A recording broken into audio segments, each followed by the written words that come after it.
the portion of Achrei Mos.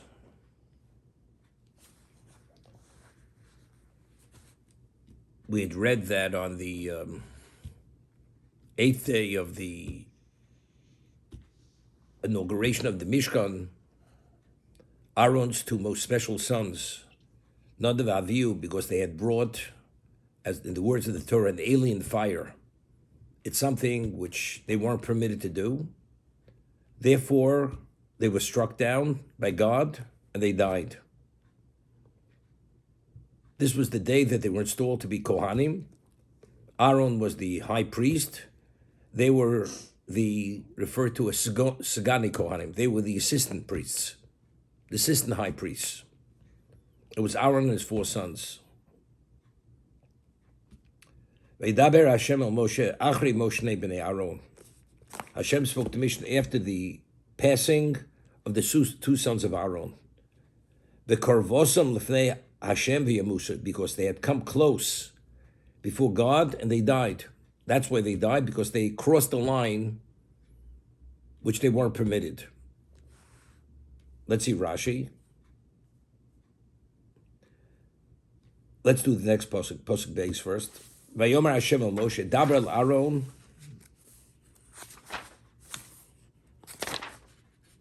ochicho.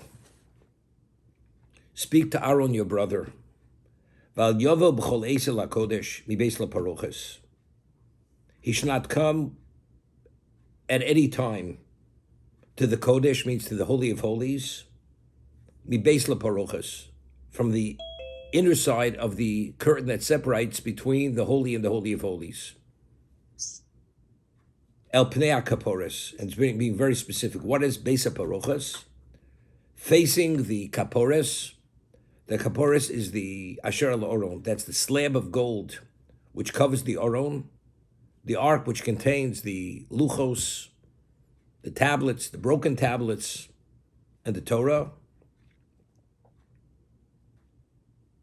And that's the location of the Shechina, because when Hashem communicated with Moshe, the Shechina spoke to Moshe ben shnei akruvim, from between the two cherubs, v'lo yomus. If he does not come whenever he chooses to go into that location, only then he will not die. So the inference is that if he does go when he should not go, then he will die. Because with the cloud, I appear on the kaporos, on the covering of the Aron. For that reason, Aaron should not come b'chol eis. He should only come when he is permitted to come. And the Torah will tell us when he's permitted to come, to do the service of Yom Kippur, to atone for the Klal Yisrael on Yom Kippur, and that is the only time of the year that Aaron is permitted to go into the Holy of Holies. Let's see Rashi, which he cites the Midrash. What relevance is Aaron's being permitted to go into the Holy of Holies and not permitted to go into the Holy of Holies? What relevance does that have to do with the death of his two sons? Mal Talmud Lo, what do we learn from this? Hoya Rebbe Elazar ben Azariah, Moshel. Rebbe Elazar ben Azariah explained it with an allegory. L'cholesh nichlas etzel rofei. Person wasn't well, and he comes to the doctor. Omalo al tochal tzonei. Don't eat cold food because of your illness. Val tishka b'tchav, and don't lie in a location which is damp, a damp location. Meaning because it could actually compromise your health and you may die because of that. Another person comes with a similar physical situation. Don't eat cold food, don't lie in a damp location. So you should not die as so-and-so had died. So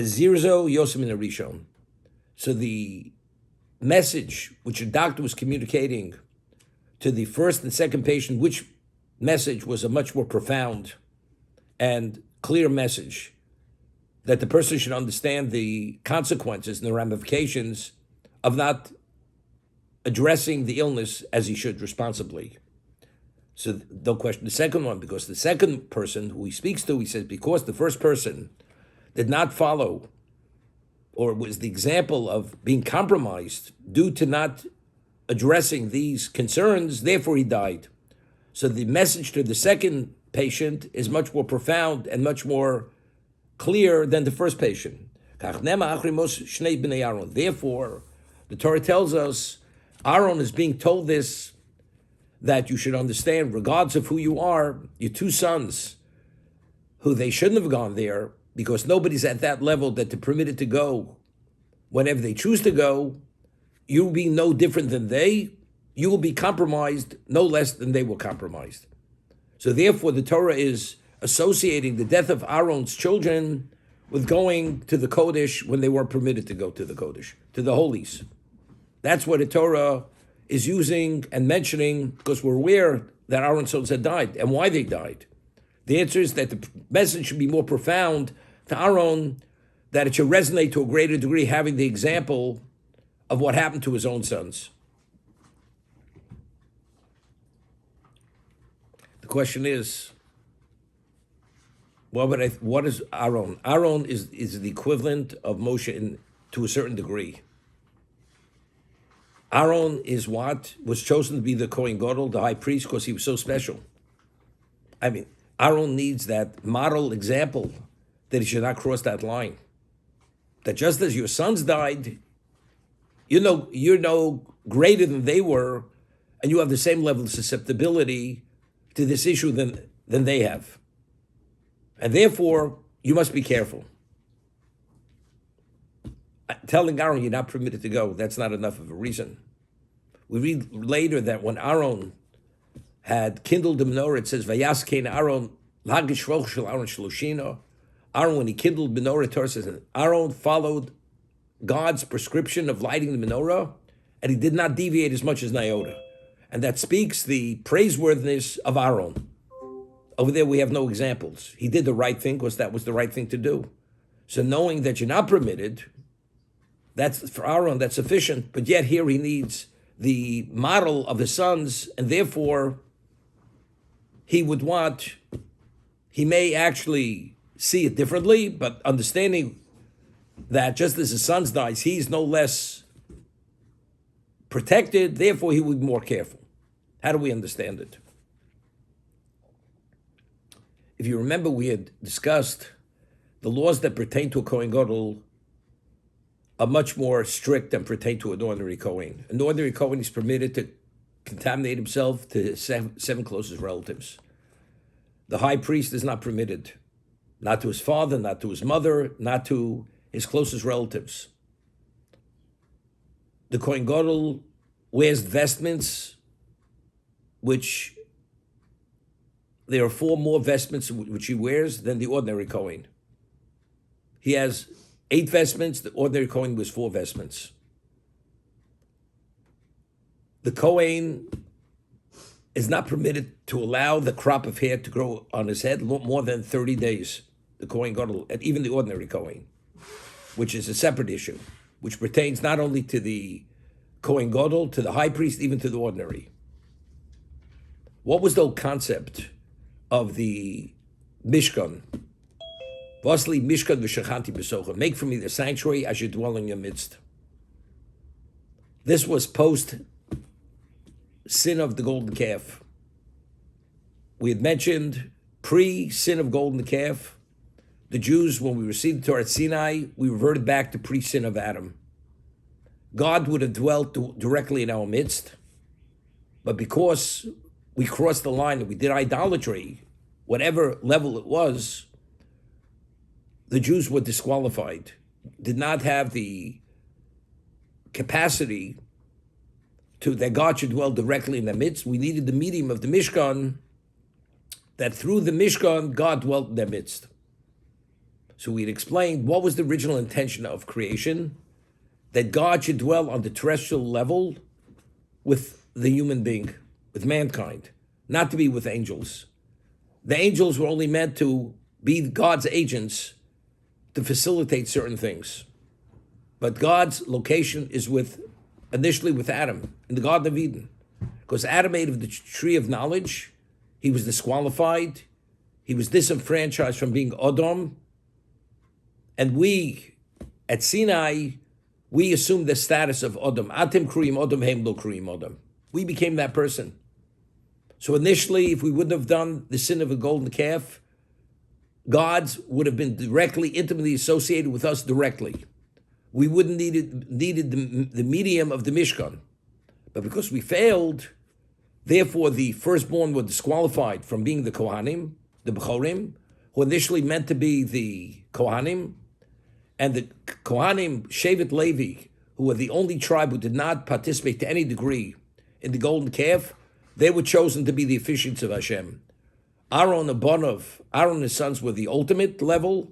They were the elite of Levi, and the Leviim were there to assist the Kohanim in their service, in the Mishkan, and ultimately in the Beis HaMikdash. That was the understanding. Who is Aaron? We had mentioned Aaron represents Adam pre-sin.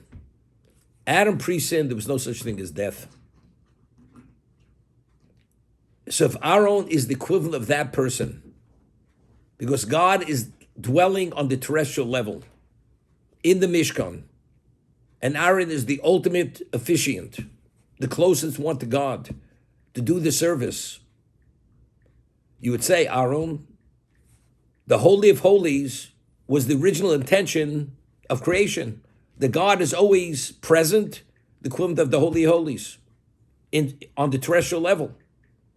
So the Mishkan itself is the equivalent of the Holy of Holies, but it's not that way. Even within the Mishkan, which is the medium, it's not the whole location. It's the medium, but what is the location where his presence dwells? The Holy of Holies. So if we say Aaron is Adam pre-sin, you would say what? Adam is qualified.